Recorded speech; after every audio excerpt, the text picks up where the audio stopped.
प्यारे बच्चों, good afternoon. हम क्लास 6 सब्जेक्ट हिस्ट्री का chapter in the early cities जो था उसके हम क्वेश्चन आंसर्स कर रहे थे।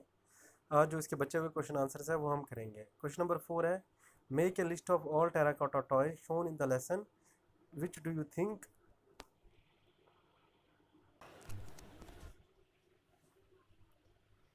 Think children would have enjoyed playing with the most. बोलते हैं कि जो ये लेसन में हमने बच्चों जैसे लेसन पढ़ा था तो हमने इसमें एक टेराकोटा टॉयज़ देखे थे। टेराकोटा एक खास किस्म की मिट्टी होती है जिसके उसमें क्या बनाते थे, खिलौने बनाते थे। बोलते हैं कि उन खिलौने का वो बताओ, जो एक लिस्ट बताओ इसमें कौन कौन से खिलौने थे और आपको क्या लगता है कि उस समय बच्चों को किस खिलौने से खेले ज़्यादा पसंद आता था। आंसर है most of the terracotta toys are the models of clay. बोलते कि बहुत सारे जो जो क्या बोलते टेराकोटा टॉयज थे वो कौन सी किसके नमूने थे, मिट्टी के बने हुए थे।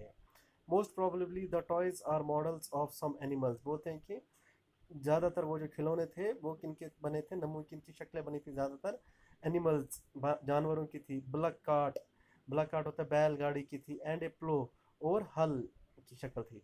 Children would have been enjoyed playing with the toy dog. बच्चों ने सबसे ज़्यादा जो उस समय खिलौना था कुत्ता था उसके साथ ज़्यादा खेलना पसंद करते होंगे। अब क्वेश्चन नंबर 5 है, make a list of what the Harappans ate and put a tick mark against the things you eat today. बोलते हैं कि उन चीज़ों की लिस्ट बनाओ जो हरप्पन्स क्या खाते थे और उन चीज़ों के सामने टिक लगाओ जो वो खाते थे, उन चीज़ों के सामने टिक लगाओ जो हम आजकल खाते हैं। तो इसका आंसर है द हरप्पन्स एट। जो हरप्पन्स क्या क्या खाते थे, rice, wheat, barley, pulses, fruit, fish, meat. बोलते जो हरप्पन्स क्या क्या खाते थे, राइस चावल खाते थे, व्हीट गेहूं खाते थे, बार्ले हो गया जो खाते थे, पल्सेस दालें खाते थे, फ्रूट्स खाते थे, fish, meet.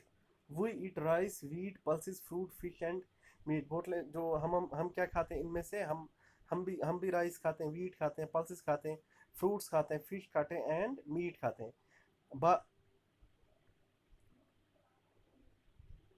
Barley is used rarely by us. जो बार्ले है वो बहुत ही कम इस्तेमाल हम करते हैं। क्वेश्चन नंबर 6 है, do you think that the life of farmers and herders who supplied food the Harappan cities was different from that of the farmers and herders you read about in chapter 2? Give reason for your answer। बोलते हैं कि आपको लगता है या आप ये सोच सकते हो कि वो किसान, वो फार्मर्स और वो हर्डर्स जो कि हरप्पन सिटी में रहने वाले लोगों को खाना देते थे, उनकी ज़िंदगी उन फार्मर्स और हर्डर्स से जो हमने चैप्टर 2 में पढ़े थे उनसे अलग है। अगर अलग है तो उसके लिए क्या दो, रीज़न दो। Give reason for your answer. तो इसका answer the life of farmers and herders who supplied food the Harappan cities were different from that of the farmers and herders we read in chapter 2 because of the following reasons। बोलते हैं कि वो farmers और हर्डर जो कि हरप्पन शहर में रहने वाले लोगों को खाना देते थे, उनकी ज़िंदगी उन फार्मर्स और हर्डर्स से अलग थी जो हमने चैप्टर 2 में पढ़ी थी। Because of the following reason, मुख्तलिफ कारणों से। कारण क्या कहते हैं, Harappan farmer store their food in granary. जो हरप्पन के जो किसान थे, जो उनका खाना होता था वो किस में रखते थे, वो अपने भंडार में, जहाँ पे वो खाना एक जगह जहाँ पे इकट्ठा किया जाता है, जहाँ पे बहुत सारा सामान इकट्ठा किया जाता है उसको भंडार बोलते हैं बच्चों। तो वो क्या करते थे, अपने भंडार में इकट्ठा करके रखते थे। दूसरा, Harappan farmers irrigated there fields with flood water. जो हरप्पन के किसान थे वो जो अपने खेतों की जब सिंचाई करते थे, जो वहाँ बाढ़ का पानी जब होता था उसी को जमा करके रखते थे, फिर उसी से वो अपनी खेतों की सिंचाई करते थे।